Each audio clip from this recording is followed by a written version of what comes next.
প্রিয় দর্শক, সাজ্জাদ কাদেরের প্রীতি নিন, শুভেচ্ছা নিন। এই মুহূর্তে আপনাদের সামনে কথা বলতে এসেছি ভাঙ্গা রণক্ষেত্র। সারা বাংলাদেশ কি অচিরেই রণক্ষেত্র হবে? এই প্রসঙ্গটা নিয়ে আপনাদের সামনে কথা বলবো।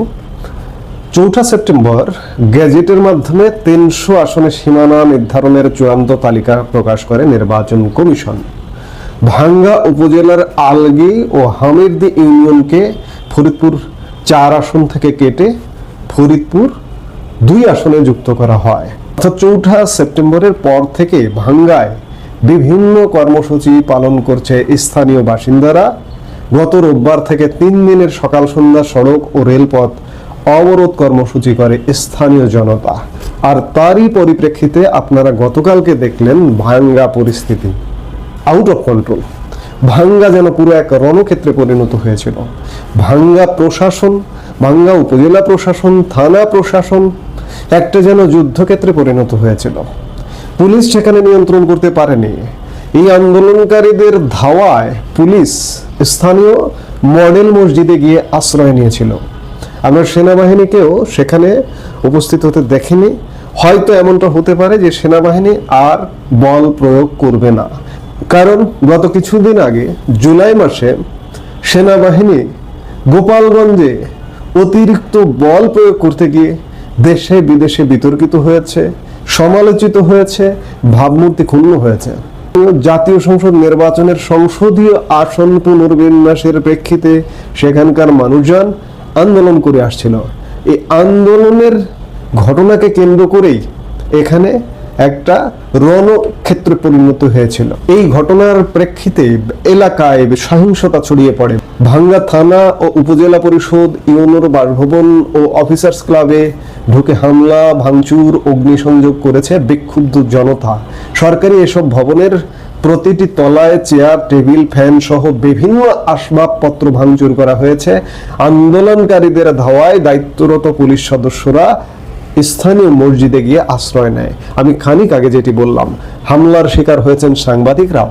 গতকাল সকাল থেকেই ভাঙ্গা মোড়ে মহাসড়ক অবরোধ করে এই তাণ্ডব চালায় আন্দোলনকারীরা। তাদের অবরোধে দিনভর ছিল ঢাকা, খুলনা ও ঢাকা বরিশাল মহাসড়ক বন্ধ। বন্ধ ছিল দক্ষিণ পশ্চিমাঞ্চলের 21 জেলার যান চলাচল। সন্ধ্যার দিকে আন্দোলনকারীরা রাস্তা থেকে সরে গেলে যান চলাচল স্বাভাবিক হয়। বেশ কিছুদিন ধরে ফরিদপুর 4 সংসদীয় আসনে পুনর্বিন্যাসের প্রতিবাদে ও পুরনো সীমানা বহালের দাবিতে মহাসড়ক ও রেলপথ অবরোধ কর্মসূচি পালন করে আসছিল স্থানীয়রা। চলমান ঘটনাকে কেন্দ্র করে গত শনিবার মধ্যরাতে নগরকান্দা উপজেলা থেকে আলগী ইউপি চেয়ারম্যান সিদ্দিকুর রহমানকে আটক করে গোয়েন্দা পুলিশ। এরপর রোববার রাতে 91 জনের নামে সুনির্দিষ্টভাবে এবং 150 জন অজ্ঞাতনামা ব্যক্তির নামে পুলিশ মামলা করে। গতকাল সকালে ফের আন্দোলনে নামে বিক্ষোভকারীরা দুপুরে তার সহিংস রূপ নেয়। এ ঘটনায় গণমাধ্যমের কাছে মন্তব্য করতেও রাজি হননি ফরিদপুরের স্থানীয় প্রশাসন, ডিসি, এসপি, বিভিন্ন পর্যায়ের প্রশাসনের কর্মকর্তারা। ভাঙ্গা রণক্ষেত্র এটি কি দিচ্ছে, কি আলাপ দিচ্ছে? সংসদীয় আসন পুনর্বিন্যাস, এটি যেটি হোক, এই আন্দোলনকারীদের যদি আপনি বলেন যে সরকারের বিরুদ্ধে আন্দোলন করছে কারা? আওয়ামী লীগের লোকজন। চেয়ারম্যানকে কাকে গ্রেপ্তার করা হয়েছে? আওয়ামী লীগের চেয়ারম্যানকে গ্রেপ্তার করা হয়েছে। 91 জন সুনির্দিষ্ট ব্যক্তি কাদের নামে মামলা দেওয়া হয়েছে? আওয়ামী লীগের লোকজন। অজ্ঞাতনামা রাখা হয়েছে 150 জন। যখন যেভাবে পারবে আওয়ামী লীগের লোকজনকে ঢুকিয়ে ফাঁসিয়ে দেবে। এগুলো কি হচ্ছে? আমরা আসলে গত 5 আগস্ট পরবর্তী সময় থেকে বাংলাদেশে একটা প্রতিহিংসার বাংলাদেশ চর্চা করা হচ্ছে। এক পক্ষ খাবে আর এক পক্ষ মরবে, এই নীতিতে চলছে বর্তমান বাংলাদেশ। ঐক্যের বাংলাদেশের কথা বারবার বলি, বিভিন্ন কথাই বলি, ঐক্যের বাংলাদেশ প্রতিষ্ঠায় কোনো নজর নেই। যদিও বা বর্তমান সরকার একটি ঐক্যমত্য কমিশন গঠন করেছে। ঐক্যমত্য কমিশন গঠন করেছে মূলত সংস্কার করার জন্য, জুলাই সনদ করার জন্য, জুলাই ঘোষণাপত্র দেবার জন্য, কিন্তু ঐক্যের দেখা নেই। ঐক্যহীন একটা বাংলাদেশের পথে আমরা হাঁটছি। এই ঐক্যহীন বাংলাদেশের পথে হাঁটবারই একটি প্রভাব গতকালকে ফরিদপুরের ভাঙ্গা উপজেলা এবং দক্ষিণ পশ্চিমাঞ্চলের প্রাণকেন্দ্র ভাঙ্গা বিশাল যে চত্বরটা দেখেন, সেই চত্বরটা গতকালকে রণক্ষেত্রে পরিণত হয়েছিল। আইন শৃঙ্খলা বাহিনীর নিয়ন্ত্রণের বাইরে ছিল। আপনারা শুনলেন যে পুলিশ মসজিদে আশ্রয় নিয়েছিল, সেনাবাহিনীকেও সেখানে কন্ট্রোল করতে দেখা যায়নি। কি হচ্ছে এই ভাঙ্গার রূপ? সেই রূপটা কি সারা বাংলাদেশ ব্যাপী বিস্তার লাভ করবে কিংবা রাজধানী ঢাকায় চলে আসবে?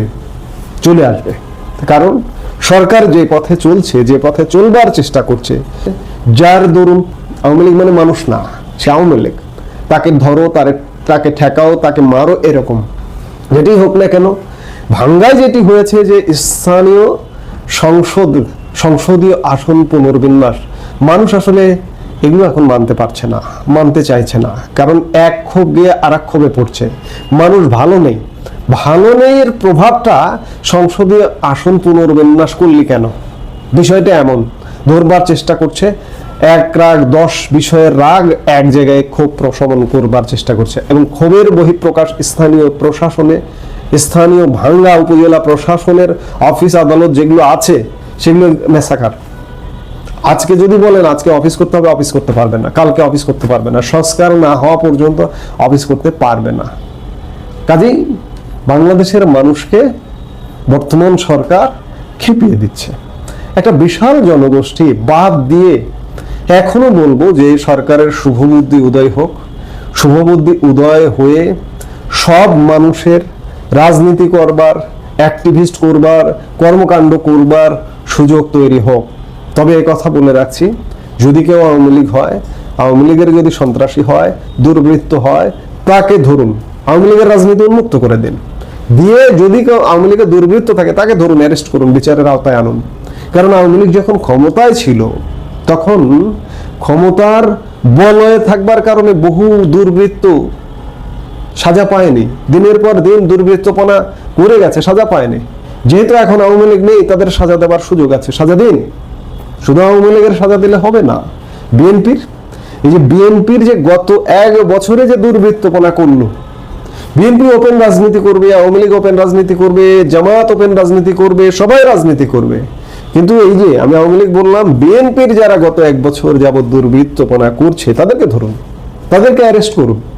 এবং এর আগে 2001 থেকে 2007 সালের 1/11 সরকার আসা পর্যন্ত যে তাণ্ডব করেছে বিএনপির লোকজন, তাদেরকে ধরুন। আবার তারা ইতিমধ্যে অনেকে সাজা ভোগ করেছে, সাজার মেয়াদ শেষ হয়েছে, জেল থেকে বেরিয়েছে, এর বাইরেও সাজাপ্রাপ্ত আসামি বহু খালাস হয়ে গেছে, তাদেরকে ধরুন। ভাঙ্গা সারা বাংলাদেশ ভাঙ্গিয়ে দেবে, কারণ ভাঙ্গা উদাহরণ তৈরি করলো, ভাঙ্গা রণক্ষেত্রে পরিণত হলো। এগুলো করলে আপনাদেরকেও ভাঙতে আসবে। আমরা সচেতন করে দিচ্ছি, সচেতন করবার চেষ্টা করছি, এখনো সময় আছে, সচেতন হন, না হলে ভাঙ্গার পরিণতি কিংবা গোপালগঞ্জের পরিণতি কিন্তু রাজধানীতেও হবে। গোপালগঞ্জ স্থানীয় প্রশাসন চত্বর ভাঙচুর করেছে, কোনো ভাঙচুরকে আমরা সমর্থন করি না, কিন্তু কেন্দ্রীয় প্রশাসনের প্রধান কেন্দ্র যমুনা যদি ভাঙচুর করতে আসে ঠিকই দিতে পারবেন না। কিন্তু আমি বারবার একটা কথা বলি যে অতীতের প্রবল প্রতাপশালী সরকার, ইমিডিয়েট পাস যে সরকারটি আওয়ামী লীগ সরকার ছিল, প্রবল প্রতাপশালী সরকার, সেই সরকারকে কিন্তু ভেঙে দিয়েছে, গণভবনকে কিন্তু ভেঙে দিয়েছে, কেউ রক্ষা করতে পারেনি। কাজেই আজকে এই বর্তমান যে সরকার, এই সরকারটি অনৈক্য তৈরি করে যে অবস্থা তৈরি করছে, এই সরকারের মূল কেন্দ্র, প্রধান কেন্দ্র আজকে যমুনা হয়েছে। আগে ছিল গণভবন, যমুনা হয়েছে। যমুনায় যদি ভাঙচুর করতে আসে বা ভাঙে, ঠেকিয়ে দেবেন কিভাবে? পারবেন না তো। ভাঙ্গায় কালকে সেনাবাহিনী ঠেকায়নি, পুলিশ আশ্রয় নিয়েছে মসজিদে। 5 আগস্ট গণভবনে সেনাবাহিনী গণভবন ভাঙা ঠেকায়নি।